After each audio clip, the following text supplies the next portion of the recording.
बिस्मिल्लाहिर्रहमानिर्रहीम। अस्सलाम वालेकुम नाज़रीन, मैं साइमा कंवल खुशामदीद कहती हूँ आपको प्रोग्राम कराची की आवाज़ में। मुझे बड़ी हैरानगी हो रही है, हैरत हो रही है मुझे।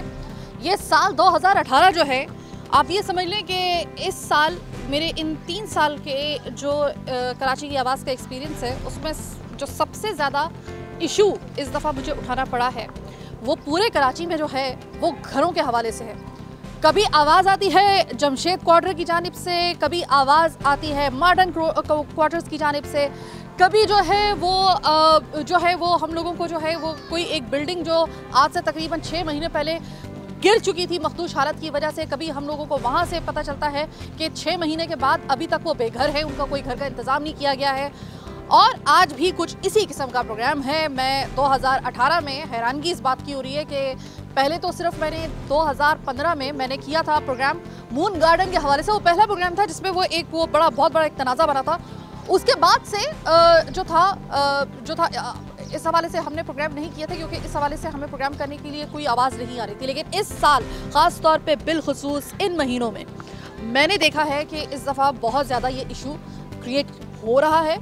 अब इसकी वजूहात कुछ भी हो सकती हैं, वजूहात जो है वो हर किस्म की हो सकती हैं, लेकिन घूम फिर के बात ये आती है कि घर जो होता है ना, ये जो घर होता है ना, ये जो आप फ्लैट देख रहे हैं, मैं आपको बता दूं कि इस वक्त मैं मौजूद कहाँ पे हूँ। गौर से ज़रा सुन लीजिएगा, यहाँ पर मैं मौजूद हूँ सिंध गवर्नमेंट फ्लैट्स शादमान पे। और जिन लोगों को नहीं मालूम उनको मैं बता दूँ कि तकरीबन ये वही वाला मामला है जिस तरीके से हमने मॉडर्न क्वार्टर का जो प्रोग्राम किया था। आपने बहुत पसंद किया था उस प्रोग्राम को। अल्लाह करे कि उनकी मुसीबत, उनकी परेशानी भी हल हो। लेकिन इनमें जो मॉडर्न क्वार्टर्स वाला प्रोग्राम था और आज के प्रोग्राम में एक चीज़ मुश्तरक है, वो ये है, मॉडर्न क्वार्टर्स के जो रिहायशी थे जद्दी पुश्ती 40 साल से, उनकी भी इसी तरीके से उन्होंने अपने फ्लैट की पूरी जो कीमत थी, उसकी मेंटेनेंस थी, वो तमाम की तमाम अपनी तनख्वाहों से अदा की थी। यहाँ 182 घर यानी कि 182 फ्लैट्स है, यानी दूसरे लफ्ज़ों में आप कह लें कि 182 फैमिलीज, 182 खानदान, बच्चों और पूरे घर बार समेत। अब उनके सर पे वही वाली तलवार लटक रही है जो हमारे करता धरता हैं। ज़ाहिर है कि वो आजकल जो हैं वो भैंसें बेचने में, गाड़ियाँ बेचने में, डैम बनाना बहुत ज़रूरी है, उसको तो हम बिल्कुल फेवर करते हैं। लेकिन अगर ज़रा थोड़ी सी फुर्सत मिले तो ज़रा थोड़ा सा इन लोगों की तरफ ज़रा देखिए। मुझे सिर्फ इतनी बात पता है, अवामिल कुछ भी हो सकते हैं, मुझे सिर्फ एक बात मालूम है, वो ये है कि इंसान जो है वो अपनी पूरी ज़िंदगी की जो उसकी पूंजी होती है, ख़ास तौर पे मुतवस्सित तबके का जो शख्स होता है, उसकी पूंजी होती है ये 4 दीवारी वाला घर, अपनी छत, ये उसकी कोशिश होती है। और उसकी पूरी ज़िंदगी इसी कोशिश में निकल जाती है बाज़ दफ़ा कि भाई कम से कम चलो मैंने तो जैसा वक्त गुजार लिया, मेरी आने वाली नस्ल जो है, मेरे बच्चे जो हैं वो कम से कम अपने घर की छत में रहे, मेरे बाद मेरी बीवी बच्चे जो हैं वो बेआसरा ना हो। अब ये कितनी बड़े जुल्म की बात है कि आप अपनी तनख्वाह के अंदर से कटौती करवाते जाएं और फिर आपको आके अचानक किसी दिन पता चलता है अचानक ही कि आपको ये जो अगर आप ज़ाहिर है कि हर शख्स ने जो है वो एक जगह पे ही जॉब करके कभी ना कभी तो रिटायर होना होता है, कभी ना कभी तो जॉब को खैर बात कहना होता है। तब जब उसको जो सही मानों में उस फ्लैट की ज़रूरत पड़ती है, अपने घर की ज़रूरत पड़ती है, उसमें उसको एक सुर्ख बत्ती दिखा दी जाती है, सुर्ख झंडी दिखा दी जाती है और कहा जाता है, जबकि वो पूरी उसने अपनी तनख्वाह के अंदर से उसकी कटौती करवाई है, फिर ये जुल्म के एक उस शख्स को कहा जाता है कि अब आप यहाँ से रुखसत लें और आपका ये फ्लैट किसी और को दिया जाएगा जो हमारा एम्प्लॉय होगा। तो या तो आप इनसे जब भी आप ऐसी कोई कॉन्ट्रैक्ट किया करें या फिर कोई मुआहदा किया करें तो खुदा के लिए पहले तो उनको बता दिया करें, आप इनकी तनख्वाहों में से जो इतनी कटौतियाँ कर रहे होते हैं वो इनको पहले बता दिया करें कि भाई ये कटौती हो रही है, लेकिन ये आपका होगा नहीं। अब जब सारे लोग ये समझ रहे हैं, सारे लोग जो हैं बेचारे वो हैं कि जो कि वो वाले लोग नहीं हैं कि जो टायर जलाते हैं या फिर कोई अनारकी पैदा करते हैं, पढ़े लिखे लोग हैं बेचारे, यही सबसे बड़ा इनका शायद कसूर है कि ये वो शरीफ लोग हैं कि जो अपनी आवाज़ हमारे इस प्लेटफॉर्म से तो पहुंचा सकते हैं, लेकिन इसके लिए जो इनकी एक बुलंद आवाज़ है शायद वो नहीं इस तरीके से उठ सकती। तो इनके लिए दूसरा रास्ता जो खुला हुआ है वो अदालत का खुला हुआ है। वहाँ पर भी मैनिपुलेट किया गया है कुछ इस तरीके से, वो मैं आपको प्रोग्राम में बताऊँगी। तो ये क्यों किया जा रहा है और इन लोगों का क्या कसूर है। 182 घरों का मामला है, तो ये ज़ाहिर है कि एक बहुत बड़ी नौयत का एक केस है इसको किस तरीके से लोग जो है वो देख रहे हैं और किस तरीके से इनको, जाहिर है कि सबसे पहला तो मेरा सवाल ये होता है आम लोगों से जो अब मैं करने वाली हूँ कि देखें, आप लोग को अच्छे, आप लोगों के माशरा से आप लोगों का देख के लग रहा है कि पढ़े लिखे लोग जिस तरीके से एक मुतवस्सित तबके के लोग होते हैं वो जिस जगह पे रहते हैं बिल्कुल ये वैसे ही जगह है, मगर आप लैंडलॉर्ड नहीं है कि आपकी अगर एक घर आपसे छिन रहा है तो आपके लिए मुमकिन हो कि आप फौरी तौर पे, तो उसको कोई मसला नहीं है, मैं दूसरा घर बना देता हूँ, इतना तो सरमाया है मेरे पास। ये वाला मामला आपके साथ नहीं है। अब मुझे ये बताएं कि अगर आपको यहाँ से जाना पड़े तो कहाँ जाएंगे और क्या आपके पास इसका इंतज़ाम है? बिस्मिल्लाहिर्रहमानिर्रहीम। ये हम लोग यहाँ तो काफ़ी अरसे दराज से यहाँ रह रहे हैं और ये कि इस कदर परेशान किया जा रहा है कि बिल्कुल देखें आप, घर में हमारी फैमिलियाँ, हमारी बीवी बच्चे सारे इस कदर परेशान हो गए, इस कदर कि हम मजबूर हो गए कि एहतिजाज करने पर हम मजबूर हो गए।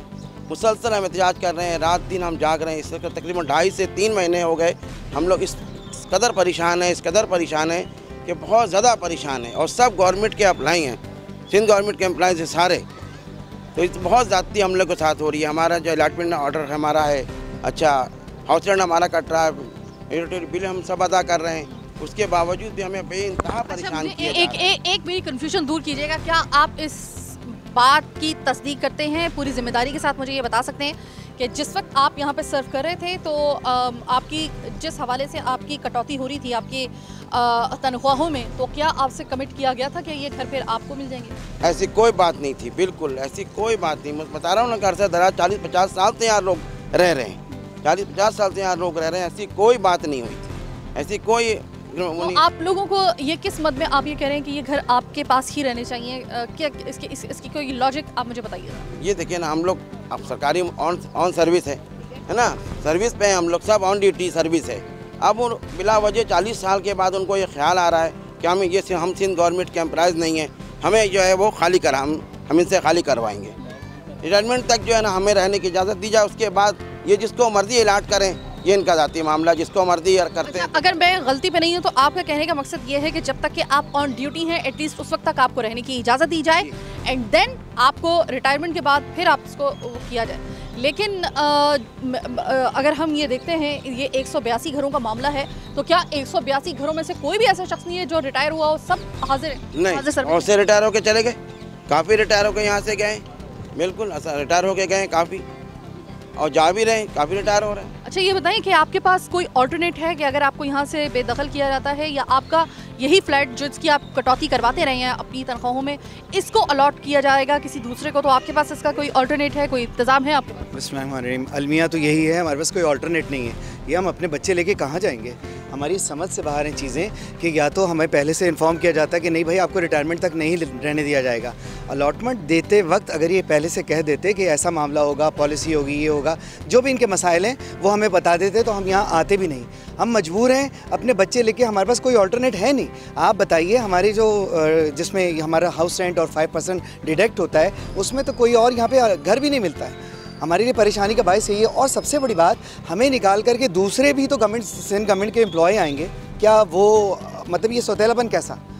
ये बात हमारी समझ से बाहर है, हम इसीलिए बहुत ज़्यादा परेशान हैं। आपको याद होगा कि एक ज़माना था कि जो अस्पताल के कमरे तक थे वो भी बिक जाते थे, वो भी अपने फेवरेट जो लोग थे ना उनको अलॉट कर दिए जाते थे। बेचारा जो आम मरीज़ होता था वो धक्के खा रहा होता था। ये मैं आपको कराची की ही बात बता रही हूँ। और कमरे जो थे हॉस्पिटल के कमरे वो बाकायदा अलॉट किए जाते थे एक ऐसे सेहतमंद आदमी को जिसको हॉस्पिटल की कोई ज़रूरत भी नहीं होती थी, और जो बेचारा असल जेन्युइन केस होता था वो बेचारा धक्के खा रहा होता था। ये इस शहर ने वो वक्त भी देखा है, ऐसे भी बद इंतज़ामी और इस तरह की भी जो हल्लाशेरी है वो देखी गई है। तो इस वक्त जो सिचुएशन है वो वैसी सिचुएशन है जो आप बता रही हैं, माजी में जो हो चुका है वो मेरा ख्याल है रिपीट हो रहा है। वो कहते हैं ना टाइम दोबारा घूम के आता है, रिपीट टेलीकास्ट हो रहा है। मुझे तो यही लग रहा है, इसलिए कि जो हमें निकाला जा रहा है बिला कसूर खता, तो ये तो वही चीज़ें रिपीट हो रही हैं। यानी कि अब कहीं ऐसा तो नहीं है कि ये कोई अपने लोग लाना चाह रहे हो और आपको ऐसा लगा हो कि आप लोगों को बाहर किया जाए? तो पहले तो हम मीडिया का शुक्रगुजार हैं, उन्होंने इस वक्त इस बुरे वक्त में हमें बहुत सपोर्ट किया, बहुत ज़्यादा सपोर्ट किया, तो हम खड़े में स्टैंड करके, वरना तो हम सब गिर चुके होते, मर चुके होते। डिप्रेशन की ये हालत, ये कैफियत है कि हम सोते नहीं हैं, जागते रहते हैं। आप सोचिए ना, ऑफिस जा रहे हैं, परसों की कंडीशन ये थी कि हम ऑफिस भी नहीं जा सके, बच्चों को हमने घरों में रखा हुआ था और हम डर रहे थे न जाने क्या होने वाला है, रेंजर्स आएगी, पुलिस आएगी, बिला वजह एजेंसी से हमें भिड़वाने की कोशिश की जा रही थी। खैर बात वहीं पर आती है कि हमारे जहनों में तो ऐसा कुछ है, सिलसिला है ही नहीं। तो अभी तो मैं देख रही हूँ कि ख़वातीन भी आई हैं। ज़ाहिर है मैंने देखा है ऐसे प्रोग्राम्स में सबसे ज़्यादा तो कोई परेशान होता है वो घर की औरत होती है। ज़ाहिर है कि इसमें तो कोई शक की गुंजाइश नहीं है कि एक घर जो होता है चार दीवारी, औरत वो अल्लाह ताला ने उसको उस ख़मीर से बनाया होता है, और ख़ास तौर पे जो मशरक़ी खातून होती हैं कि अगर एक चार दीवारी कुछ भी अंदर ना हो, सिर्फ औरत को ये पता हो ना ये जो चार दीवारी है, चार दीवारें जो खड़ी हुई हैं और उसके बीच में जो ये जगह है, ये छत है, ये भरे एक कमरा हो, एक खोली हो, एक झोंपड़ी हो, उसको उससे अपनाइयत होगी, उसको उसके लिए वो पूरी ज़िंदगी की एहसास होगी। और यहाँ पर तो बसा बसाया घर जो है वो इसके बारे में कहा जा रहा है कि इसको किसी और को दे दिया जाएगा और आपको यहाँ से जो है वो जाना पड़ेगा। जाना कहाँ है इन लोगों को तो ये भी नहीं पता, इनको पता ही नहीं था कि इनको किसी दिन ऐसा भी मौका आ सकता है। तो इसीलिए मैं कहती हूँ कि जब आप ऐसा कोई कॉन्ट्रैक्ट करें तो पहले तमाम चीज़ें जो है ना वो क्लियरली आप बताया करें, ताकि किसी को बहुत बड़ा जो हर बंदा जो होता है ना वो प्लानिंग करता है अपनी कि मुझे अब इतने, अगर मैंने जब तक यहाँ रहूँगा तो मैं ज़ाहिर है कि अगर छोटे सी भी अगर कोई प्लानिंग हमें करनी होती है तो ज़ाहिर हमें उसके लिए सोचना पड़ता है। यहाँ पे तो मामला जो था वो पूरे ख़ानदानों की रिहाइश का था, तो इनको कम से कम अगर बता दिया जाता तो इनको पता होता कि अच्छा ये हमारे साथ हो सकता है तो हम यहाँ पे इन्वेस्टमेंट कर दें, ये हम इसका ये ऑल्टरनेटिव, जब हमारे अगर हमें यहाँ से जाना पड़ेगा तो हमारे पास ये इंतज़ाम होना चाहिए। ज़ाहिर फैमिलीज़ के साथ रहना है बंदे ने, तो ये आप इनको बता दिया करें। ये अचानक जो तलवार चलती है ना, ये तलवार जो होती है इन लोगों की, खुदा ना खास्ता किसी को हार्ट अटैक भी हो सकता है, दिल के मरीज़ भी होते हैं। ज़ाहिर है ऐसे लोग ख़ास तौर पे जो है टेंशन में, जो अगर इस तरह के हालात हों, इतनी ज़्यादा जो टेंशन होती है बाज़ दफ़ा आपके दिल के दौरे का सबब भी बन जाती है, खुदा ना खास्ता ब्रेन हेमरेज भी हो सकता है। तो ऐसी कोई नौबत ना लेके आया करें। बेचारे गरीब लोग हैं, बेचारे मुतवस्सित तबके के लोग हैं, गरीब ना सही मुतवस्सित तबके के लोग हैं। अगर ज़्यादा ऊंची आवाज़ नहीं कर रहे तो इनको इस चीज़ की सज़ा मत दीजिए। बहरहाल एक छोटी सी ब्रेक के बाद ख़वातीन से बात करूँगी, घर की औरत की भी ज़रा कहानी सुन ले इस ब्रेक के बाद।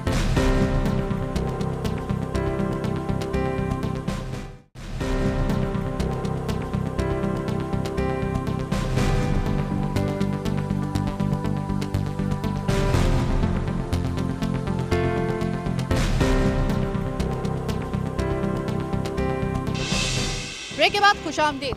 ख़वातीन से सवाल करना चाहूँगी मैं, सबसे पहले आपसे सवाल करना चाहूँगी,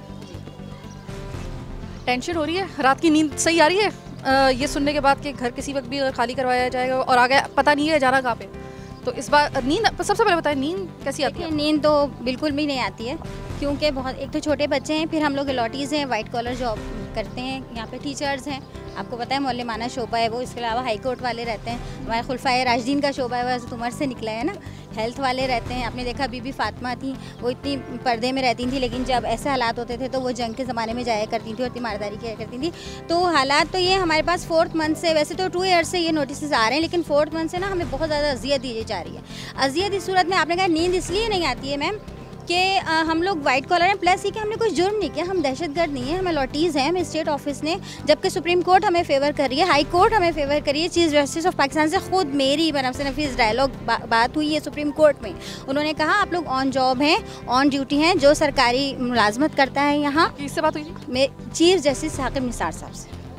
Saqib Nisar, chief justice of Pakistan Saqib Nisar साहब से इनकी बात हुई है, तो उनका क्या कहना था? गए थे 250-300 लोग गए थे, सब रहायशी गए थे, बात सिर्फ हम 4 लोग अंदर गए थे। तो साकिब निसार साहब की जो बात है जी, उसको भी जो है वो उसको भी डिनाई किया जा रहा है। जी बिल्कुल, उसको डिनाई किया जा रहा है। स्टेट ऑफिस से मैं बहुत माजरत के साथ ही बात कहूँगी कि आप ऐसा ना करें, आप लोगों ने ही हमें अलॉट करके दिए हैं, मेरे पास अलॉटमेंट है, हमारे सर्विस कार्ड हैं, हमारा एक जो स्टेट ऑफिस का एक रूल है कि वो जो हमें हाउस रेंट मिलता है वो भी हम डिटेक्ट करवा रहे हैं, 5% यहाँ की मेंटेनेंस की मद में डिटेक्ट करवा रहे हैं। 2 कमरों के फ्लैट से सफ़ेद पोश लोग रहते हैं यहाँ। और जब ऐसा सुना, ख़ास तौर पे ये एक न्यूज़ चली हर चैनल पे कि 25, 26 और 24, 25, 26 सितंबर को बाकायदा ऑपरेशन होगा और गैस कनेक्शन कट जाएंगे और लाइट कनेक्शन कट जाएंगे, जबकि ड्यूज़ भी क्लियर हैं, गैस के बिल भी दे रहे हैं, बिजली के बिल भी दे रहे हैं और पानी भी बंद कर दिया जाएगा। तो फिर आप ये सोचें कि फिर क्या हालत होगी, ऐसा लगा जैसे हम दहशतगर्द हैं। अब बच्चे छोटे छोटे, ज़रा से भी पुलिस सायरन, आपकी उसी बात को मैं फिर कहूँगी कि आपने कहा नींद, तो नींद कैसे आएगी? एक मरतबा ऐसा हुआ, पुलिस आई, SO आए तो मेरे घर गेस्ट आए हुए थे, मुझे बड़ी शर्मिंदगी हुई। एक तो ये मेरे लिए एजाज़ की बात है कि मैं एक टीचर हूँ और मुझे एक गवर्नमेंट की तरफ से अकोमोडेशन अलॉट हुई है, नॉन अलॉटीज़ नहीं है खुदा ना खास्ता। अनऑथराइज नहीं रह रहे हम यहाँ। अब स्टेट ऑफिस ने, जब हमने अपना मुकदमा खुद लड़ा और सुप्रीम कोर्ट में जाके कहा कि हमें अलॉटीज़ हैं, एक्चुअली अगर आपके पास थोड़ा सा टाइम हो तो मैं आपको शुरू से ये बात बताना चाहूँगी कि सुप्रीम कोर्ट ऑफ पाकिस्तान से एक ऑर्डर जारी हुआ था, याद रहे कि वो फेडरल गवर्नमेंट के लिए था, और ख़ुद मुझसे चीफ जस्टिस साकिब निसार साहब ने कहा कि ये प्रोविंशियल गवर्नमेंट के लिए नहीं था, प्रोविंशियल गवर्नमेंट के लिए नहीं था, और उनमें से भी उन लोगों के लिए था जो रिटायर्ड हो चुके हैं या जिनकी डेथ हो गई है एम्प्लॉयज़ की, लेकिन उनकी फैमिलीज़ 1 ईयर गुजरने के बावजूद यहाँ रहती हैं, या जिन्होंने प्राइवेट लोगों को वो सेल आउट कर दिए। अव्वल तो प्रोविंशियल गवर्नमेंट के लिए वो था ही नहीं, ठीक है। अब उन्होंने हमें दिया, अब वो एक नया इशू उठाया कि सिंध गवर्नमेंट जो है 2 हिस्सों में तकसीम है, एक सिंध डायरेक्टरेट साइड और एक Sindh secretariat side. Sindh secretariat side में आते हैं SNJT डिपार्टमेंट, उन्हें ये कह रहे हैं कि हम आपको निकाल के उनको देंगे। तो जब आपने हमें अलॉट किए थे उस वक्त आपने हमें बताना चाहिए था कि बीबी ये जो है ना सिंध सेक्रेटेरिएट के लिए, डायरेक्टरेट के लिए हम आपको क्यों अलॉट करें, लेकिन उन्होंने अलॉट किया और अलॉटमेंट्स हैं, उस पर तमाम कंडीशंस हैं। अब जब चीफ जस्टिस साहब के सामने बात खुलकर आ गई, उन्होंने खुद अपने अल्फाज में कहा कि जो कराची में रहता है और AG सिंध से सैलरी ले रहा है, सरकारी मुलाजिम है, उसका इन रिहाइशों पे हक़ है, सेक्रेटेरिएट नॉन सेक्रेटेरिएट का कोई इशू नहीं है। तो अब उन्होंने एक नया इशू स्टेट ऑफिस ने, इज़्ज़त माब स्टेट ऑफिस ने उठाया कि भाई आप लोग नॉन पॉलिसी रह रहे हैं। नॉन पॉलिसी क्यों रह रहे हैं? कि सेक्रेटेरिएट नॉन सेक्रेटेरिएट, ये उन्होंने पॉलिसी। तो भाई पॉलिसी अगर बनती है अच्छे इदारों में, अच्छे मुआशरों में, तो वो फर्दर लोगों के लिए होती है, ना कि प्रीवियस लोगों के लिए होती है। अगर आपने बनाई है एक पॉलिसी कि अब हमने यहाँ पे डायरेक्टरेट साइड को नहीं रखना है, सेक्रेटेरिएट को, तो जो रह रहे हैं आप उन्हें उनके रिटायरमेंट तक तो रहने दें, पॉलिसी आगे। अब आप मजीद सेक्रेटेरिएट वालों को अलॉट ना करें, हमें कोई वो नहीं है, लेकिन हमें रिटायरमेंट तक रहने दिया, यानी कि जो आपसे कमिटमेंट की गई उसको पूरा किया जाए, उसको पूरा किया जाए। अच्छा देखें, अभी इन्होंने जिस तरीके से कहा, इन्होंने कहा कि हम कोई दहशतगर्द नहीं है, हम बिल्कुल एक लीगली जो मतलब एक कानूनी तरीके से हम लोग यहाँ पर रह रहे हैं, हमने कोई ऐसा जुर्म नहीं किया है। तो आप लोगों ने शायद कोई जुर्म अगर कोई बड़ा किया होता, मुझे कह लेने दीजिए, ये अल्फाज मुझे कह लेने दीजिए, let me say that Pakistan का अनफॉर्चुनेटली शायद सिस्टम इस किस्म का है कि अगर ये यकीन करें कि इन्होंने कोई बहुत बड़ा जुर्म किया होता, इन्होंने बहुत बड़ा कोई हाथ मारा होता और कौमी ख़जाने को बहुत बड़ा कोई नुकसान पहुंचाया होता, तो आज ये यहाँ पे इस तरीके से सरापा एहतजाज ना होते। शायद एक छोटी सी बात, कल एक साहब का मैं नाम नहीं लूँगी, मीडिया पे चल रहा था कि उन्होंने 9 अरब रुपए का गबन किया, जिन पे उन्हें 9 करोड़ रुपए का जुर्माना देकर और छोड़ दिया गया, तो फ़ायदा तो उनका 8 अरब का हो गया। मैं बता रही हूँ कि जो जितना बड़ा पाकिस्तान का अनफॉर्चुनेटली यही मसला है कि जो कुछ जुर्म नहीं करेगा उसको आना पड़ेगा, इसी तरीके से एहतजाज करना पड़ेगा, उसको परेशान किया जाएगा, और जिन्होंने बहुत बड़े जुर्म किए होते हैं उनको बड़े प्यार से आप सेफ एग्जिट दे देते हैं, और उनके मक्खन में से जिस तरीके से बाल को निकाला जाता है इस तरीके से उनको निकाल लिया जाता है। ये सबसे बड़ा इस वक्त पाकिस्तान का अलमिया है। तो अभी मैंने जिस तरीके से बड़े सख्त किस्म के अल्फाज मैंने, क्योंकि मैं ज़ाहिर मैं जो देखती हूँ, मैं जो परखती हूँ, मैं वही ज़ाहिर के कैमरे के इस आके इस और अपने इस माइक से मैं इसको डिलीवर करती हूँ। आपको अंदाज़ा है कि आप लोग खुदा ना खास्ता, अल्लाह ना करे मेरे मुँह में खाक, कि अगर आपके ख़िलाफ़ इसी तरीके से, और ये टीचर्स हैं, ये शरीफ लोग हैं, आप टीचर हैं, आपके खिलाफ कार्रवाई होती हुई, क्या आपके खिलाफ कोई एक्शन होता हुआ, क्या आपको लगता है कि आप के साथ ये इंसाफ हो रहा है या आप लोगों के साथ नाइंसाफ़ी हो रही है कि इतने मोतबर शोबे से ताल्लुक़ रखने वाले, जिनके लिए हमारे मज़हब में, उस्ताद के लिए हमारे मज़हब में क्या हुक्म है, इसका अगर आप कभी मुताला करें तो उस्ताद को कुछ मकामात पर जो है वो बाप के दर्जे से भी ज़्यादा जो है बुलंद इसका दर्जा दिया जाता है उस उस्ताद को, जिसके बारे में कहा जाता है कि मौला अली ने फरमाया कि जिसने मुझे एक लफ्ज़ पढ़ाया वो मेरा उस्ताद। तो कितने बड़े, मतलब यानी कि हम पूरे, अगर हम छानते हैं अपने इस्लामी जो इसकी हिस्ट्री है, तो हमें लातादाद ऐसे जो है मवाक़ों पर हमें पता चलता है कि उस्ताद का रुतबा क्या है। उस उस्ताद को जो है, ये कितनी बड़ी बदनसीबी है कि उनके खिलाफ मुजरिमों की तरह ऑपरेशन होगा, जैसे किसी मुजरिम के खिलाफ ऑपरेशन होता है। ये कितनी बड़ी बदनसीबी है। और फिर उसके बाद मैं कहती हूँ कि इसके बाद कोई किसी लफ्ज़ की, किसी जुमले की ज़रूरत नहीं रहती कि फिर हम किस मुंह से कहते हैं। हम फिर दूसरी दुनिया को, जो तरक्की याफ्ता ममालिक है ना, हमें फिर उनकी तरफ नहीं देखना चाहिए, हमें फिर अपने से नीचे देखना चाहिए, क्योंकि हम अपने जो हाथ से गड़े खुद खोद रहे होते हैं। आपके खिलाफ कार्रवाई होती है, मैं और तो कुछ नहीं कह रही, लेकिन मैं इतना जरूर करती हूँ, खुदा ना खास्ता उस्तादों के खिलाफ कोई इस तरह की ऑपरेशन होता है तो कोई और आए या ना आए, ये कैमरा, ये माइक K21 का इस प्रोग्राम का तो ज़रूर आएगा आपके साथ। बहुत शुक्रिया, बहुत शुक्रिया। हम K21 वालों के बहुत ज़्यादा मशगूल हो, उन्होंने हमारी आवाज़ उठाई। ये मेरा लेटर है, जब मैं यहाँ पर आई थी तो मुझे अलॉट किया गया था, ठीक है। ये मेरा पे स्लिप है जिससे मेरी सैलरी डिडक्ट हो रही है। हाउस रेंट कट रहा है हमारा 5% कट रहा है। ये मेरा सर्विस कार्ड है जो हमें बताता है कि हम सिंध एम्प्लॉयज़ हैं और हम पे सिंध गवर्नमेंट के एम्प्लॉयज़ हैं। हम पे काब्जीन का लफ्ज़ इस्तेमाल किया जा रहा है कि आप लोगों ने इन फ्लैटों पे ऑक्यूपाई किया हुआ है आपने। जी, कब्ज़ा किया है। अगर हमने कब्ज़ा किया होता तो हमारा हाउस रेंट क्यों कटता, हमारी डिडक्शन क्यों होती सैलरीज में से। अगर हम लोग काब्जीन थे तो हमको ये घर अलॉट नहीं किए जाते, ठीक है। और उस्ताद का दर्जा तो बहुत ज़्यादा बुलंद है, कई मकामात पे बाप से ज़्यादा रुतबा है। दूसरे मालिक में अगर उस्ताद आ जाए तो चीफ जस्टिस खड़ा हो जाएगा, बड़े लोग जो है खड़े हो जाते कि नहीं हमारा उस्ताद है। आज उस्ताद ने इस काबिल आप लोगों को बनाया कि बड़े बड़े आला ओहदों पे पहुँचे हुए और आज हमारे उस्ताद सड़कों पे खड़े हुए हैं। ये कहाँ का इंसाफ है। सड़कों पे तो खड़ी हुई हैं, साथ में ये धमकी भी दी जा रही है कि ऑपरेशन होगा। ऑपरेशन होगा यहाँ पर। आप यकीन मानिए 24 उसको पूरा स्टाफ, हमारी जितनी खवातीन मर्द हज़रात हैं, पूरी रात सड़क पे बैठे रहे। घरों में कोई टीचर अपने स्कूल नहीं के बच्चों को पढ़ाने की, तमाम बच्चों ने अपनी स्कूलों की छुट्टी की कि पता नहीं किस वक्त यहाँ पर आला हुक्काम आ जाए रेंजर्स के साथ, जो घरों में घुस के बेइज्जती करें, घरों में ताले तोड़ें, घरों का सामान भागर फेंकें। क्योंकि उन्होंने यही कहा था कि अगर आपने घर खाली नहीं किए गए तो यहाँ पर ऑपरेशन किया जाएगा, घरों में जाके सामान फेंकेंगे, निकालेंगे। ये इंसाफ तो नहीं है ना। असातिज़ा की इतनी बेइज्जती तो किसी मुल्क में नहीं होती जितनी यहाँ पर बेइज्जती हो रही है असातिज़ा की। क्या असातिज़ा को सड़कों पे निकाल दिया। 8 मुहर्रम के दिन यहाँ पर आए, पी ब्लॉक में घुस गए कि जिन घरों में ताला लगा। अय्याम अज़ा के दिन है, कम अज़ कम इस माह मुहर्रम का एहतराम कर लेते। माह मुहर्रम को उन्होंने एहतराम नहीं किया। पहली मुहर्रम को आ गए, पुलिस मोबाइल आ गई कि यहाँ पर आप लोग घर खाली करें, घर खाली करें। तमाम ख़वातीन मजालिस हज़ा से उठ कर आईं। 8 मुहर्रम को यही हुआ कि 8 मुहर्रम को घरों में घुस गए। 8 मुहर्रम को यहाँ मजलिस हज़ा मुनक़्क़िद हो रही है, तमाम ख़वातीन मजलिस में गई हुई थी। वो कह रहे घरों में ताले लगे, यहाँ से ख़वातीन भाग गई। फिर यहाँ के जो हमारे भाई हजरात उन्होंने कहा कि नहीं, यहाँ की ख़वातीन जो मजालिस में गई हुई उनको बहुत बहला फुसला के तकरीबन 4 घंटे यहाँ पे बैठे। उन्होंने यही कहा कि नहीं, हमें घर खाली चाहिए। बताइए 4 घंटे के अंदर कौन सा घर खाली होता है? बस उनका ये है कि हमें घर खाली चाहिए, आप लोग हमें घर खाली करके दें।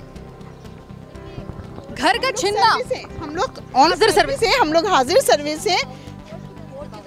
कोर्ट की तरफ से कोई दबाव नहीं। तो बस फिर एक बात याद रखिएगा कि कोर्ट ही आप लोगों को इंसाफ दिलवा सकता है और साकिब निसार ही वो शख्स है कि जो आपको इंसाफ दिलवा सकता है। अगर कोई इमरान खान साहब के बाद अगर कोई, या फिर बाज़ दफ़ा तो शायद मेरे अल्फाज काबिल गिरफ्त हों, लेकिन बहरहाल कभी कभी तो ऐसा लगता है कि जैसे साकिब निसार साहब इज़्ज़त माफ़ चीफ जस्टिस ऑफ पाकिस्तान कभी कभी तो प्राइम मिनिस्टर से ज़्यादा जो है वो एक्टिव नज़र आते हैं, पावरफुल नज़र आ रहे होते हैं। तो मैं चीफ जस्टिस ऑफ पाकिस्तान से एक दफ़ा फिर से इन लोगों के ईमा पे और इन लोगों की रिक्वेस्ट पे जो है वो मैं आपसे दरख्वास्त करूँगी कि जो प्रोविंशियल गवर्नमेंट है, जो सिंध गवर्नमेंट है, वो तो इस तरफ जो है उन्होंने बड़ा बेरहमाना तरीके से जो है वो इनके खिलाफ फैसला सुना दिया है। अब इन मुतवस्सित तबके के असातिज़ा की, जो असातिज़ा हमें बनाते हैं, आज अगर मैं यहाँ पर अपना ये माइक और अपने इस कैमरे की थ्रू आपसे मुखातिब हूँ और एक कामयाब अगर ज़िंदगी गुजार रही हूँ, या मेरी ज़ुबान में अगर किसी किस्म की अगर कोई तासीर है तो ये असातिज़ा की ही वजह से है। आज अगर मैं जाहिल, इन्होंने मुझे जाहिल रखा होता तो शायद मैं भी किसी कोने में पड़ी हुई, मैं भी अपनी किस्मत के सहारे पे जो है वो अपने आप को छोड़ देती कि जो होगा देखा जाएगा। अगर ये चीज़ मिस यूज़ किया जा रहा है। छोटी सी एक ब्रेक का वक्त हुआ है। ब्रेक के बाद जब वापस आएंगे तो मजीद लोगों से बात करेंगे, आपको ज़रा मजीद कुछ हक़ाइक़ बताएंगे। मेरे साथ रहिएगा।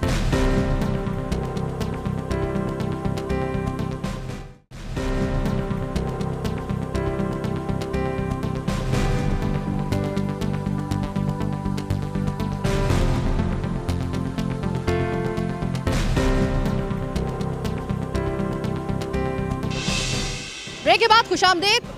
ज़रा मेरे पास टाइम कम है, लोग ज़्यादा हैं, ज़रा इनकी बात सुन लेते हैं। मैंने सुना है कि यहाँ पर कोर्ट के जो ऑर्डर्स हैं उसके साथ भी जो है वो किसी किस्म का जो है उसको मैनिपुलेट किया जा रहा है और इसके साथ जो है वो मतलब कुछ से कुछ बनाया जा रहा है या उसको अपने मकसद के लिए किसी दूसरे तरीके से इस्तेमाल किया जा रहा है। क्या वजह है? वजह ये है कि जब मेरा नाम साइमा है और मेरा भी नाम साइमा है, मेरा एजुकेशन से ताल्लुक़ है। चीफ जस्टिस साहब का ये कहना था कि एजी सिंध से आप भी तनख्वाह लेते हो, एजी सिंध से ये भी तनख्वाह लेते हैं स्टेट वाले, सही है। तो हाजिर सर्विस लाटीज़ को यहाँ से नहीं निकाला जाएगा, लेकिन चीफ जस्टिस साहब के हुक्म की जो है वो तकमील नहीं हो रही है, तौहीन अदालत हो रही है। यानी कि चीफ जस्टिस साहब के हुक्म को अगर मैं गलती पे नहीं हूँ तो बाईपास किया जा रहा है। जी सही है। हम बस पाक रेंजर्स से ये उम्मीद लगाते हैं, वज़ीर आज़म पाकिस्तान से उम्मीद लगाते हैं, समय बड़ी बात चीफ सेक्रेटरी जो जमाल शाह हैं और मुराद अली शाह से हम ये अपील करते हैं कि खुदारा हमें बेघर मत होने दें और हमें जो है इन फ्लैटों में रहने दें जब तक हमारा रिटायरमेंट नहीं हो जाता। हमें बहुत उम्मीद है पाक रेंजर से भी, इमरान खान साहब से भी, मुराद अली शाह से भी, जमाल अली शाह से भी, चीफ सेक्रेटरी सिंध से भी, कि बहुत उम्मीद है। आप ही देखें कि हमारे घर में जब से ये चीज़ हुई है, यकीन करें खाना क्या हम लोग तो अपने घरों में रह भी नहीं पा रहे। इधर सायरन बजते इधर नीचे आ गए। हमारे साथ जो जुल्म हो रहा है ना, मेरे ख्याल में ये पहले कभी हुआ होगा, वही चीज़ अब वही दौर अब लौट कर आ रहा है। वो हमने छोटेपन में वो दौर देखा होगा, अब वही चीज़ अब हम माशाल्लाह से हम खुद बाल बच्चेदार हो गए, अब वही चीज़ लौट कर आ रही है। इतना जुल्म, क्या हम हाजिर सर्विस नहीं है? क्या हम सिंध गवर्नमेंट का हिस्सा नहीं है? ये फ्लैट हमें क्यों दिए गए?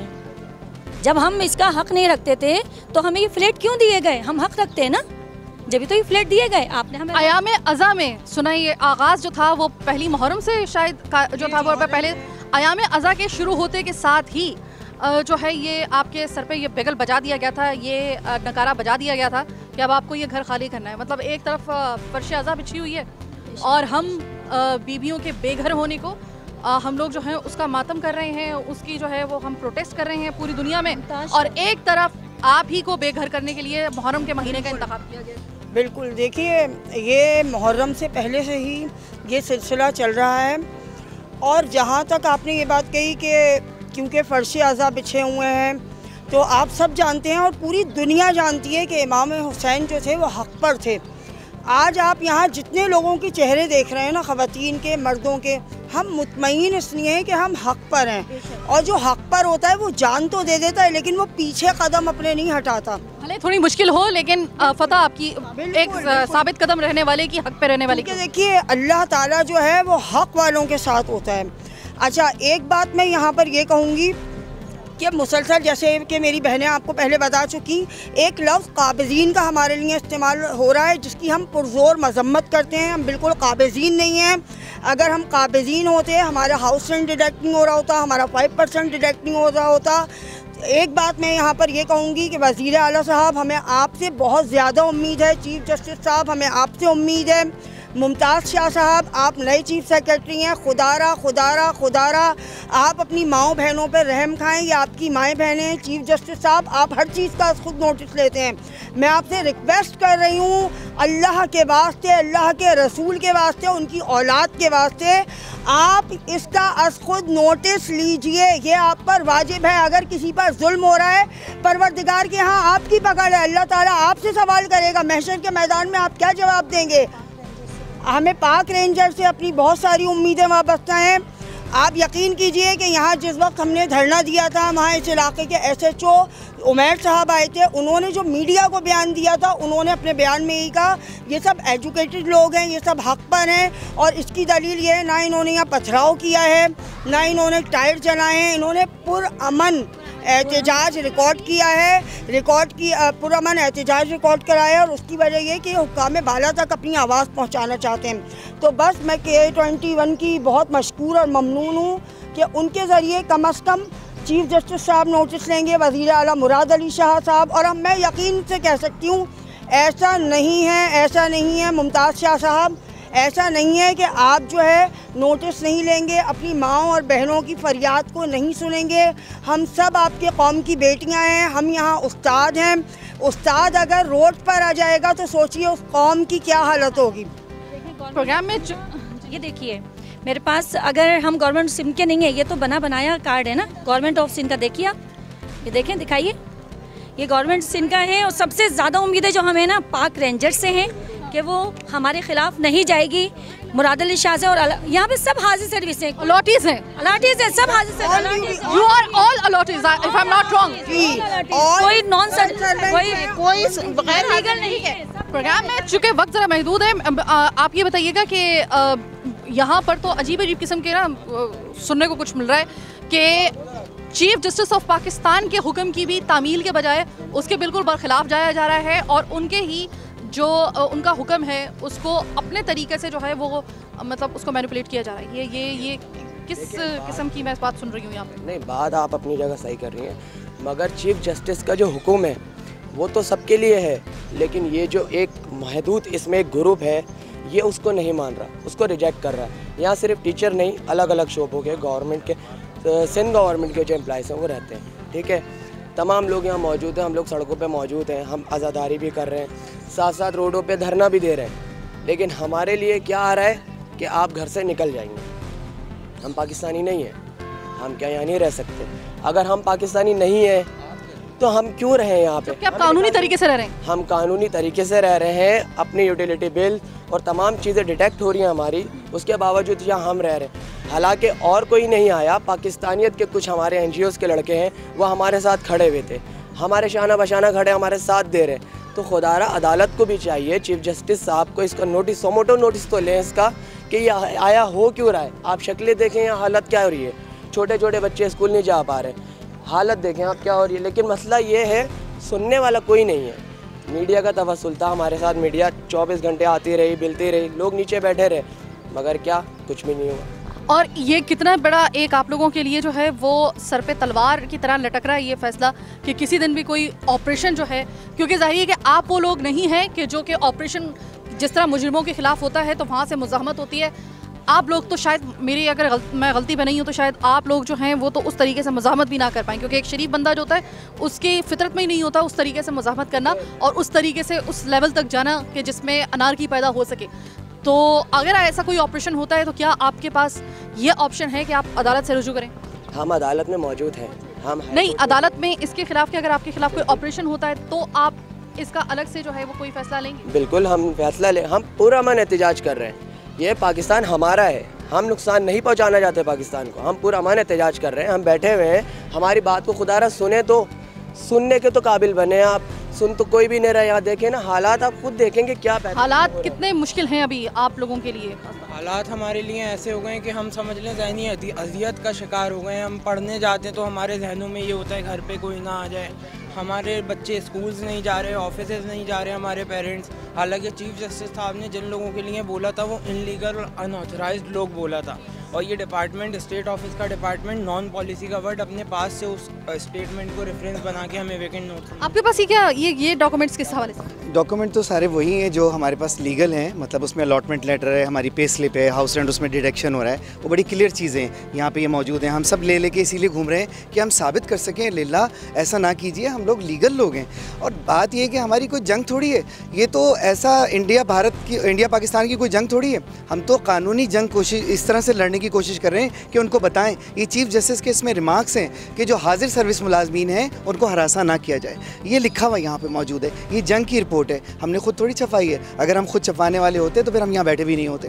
खैर, ये दूसरी बातें, हमारे जो दूसरे हालात इतने ख़राब गुजरे और जितनी डिप्रेशन में हम गुजर रहे हैं उसमें मैं ख़ास तौर से मीडिया के साथ साथ अपनी ये जो एक हमारी NGO है पाकिस्तानियत, इसका तहे दिल से शुक्रगुजार हूँ। इन्होंने हर बुरे वक्त में हमें पानी भी पिलाया, हमें हर चीज़ प्रोवाइड की और हमें सपोर्ट दी गई और कहा नहीं हम खड़े हैं, आप परेशान नहीं हो, आपको बिल्कुल फ़िक्र करने की ज़रूरत नहीं है। वरना सोचिए एक उस्ताद या दूसरे डिपार्टमेंट वाले वो पुलिस और रेंजर से क्यों रिफ्ट लेगा? ये हमारे मुहाफ़िज़ हैं, हमारा साथ देने वाले लोग हैं, हम इनके शुक्रगुजार हैं कि उन्होंने इसको मौके की नज़ाकत को समझते हुए हमारे ऊपर कोई कार्रवाई नहीं की। बहुत शुक्रिया बात करने का। प्रोग्राम का वक्त ख़त्म हो गया, लेकिन प्रोग्राम में आखिर में एक बड़ी ज़रूरी बात आपको बतानी है। शायद आपको पता नहीं है कि काबज़ीन की डेफिनेशन होती क्या है, ऑक्यूपाई करने का जो एक सही मानों में उसका मतलब होता क्या है। तो मैं ज़रा थोड़ा सा आपको बता दूँ। काबज़ीन देखने होते हैं ना आपने, तो जाइए गुलिस्तान जौहर पे, जहाँ पर लोगों ने ज़मीनों पर कब्जा किया हुआ है ना, ज़रा वहाँ पे जाके देखिए, एक नज़र वहाँ पे भी दौड़ा के देखिए। काबज़ीन उनको कहते हैं, वो लोग जिनको सीट्स पर बिठाया जाता है आवाम की खिदमत के लिए, लेकिन वो हाथ पे हाथ धर के कभी इस दौरे पे कभी उस दौरे पे, अपने निजी दौरे पे और अपने ऑफिस की जो गाड़ी है उसको अपने घर के इस्तेमाल के लिए करते हैं, अपनी सीट पर वो काबिज है।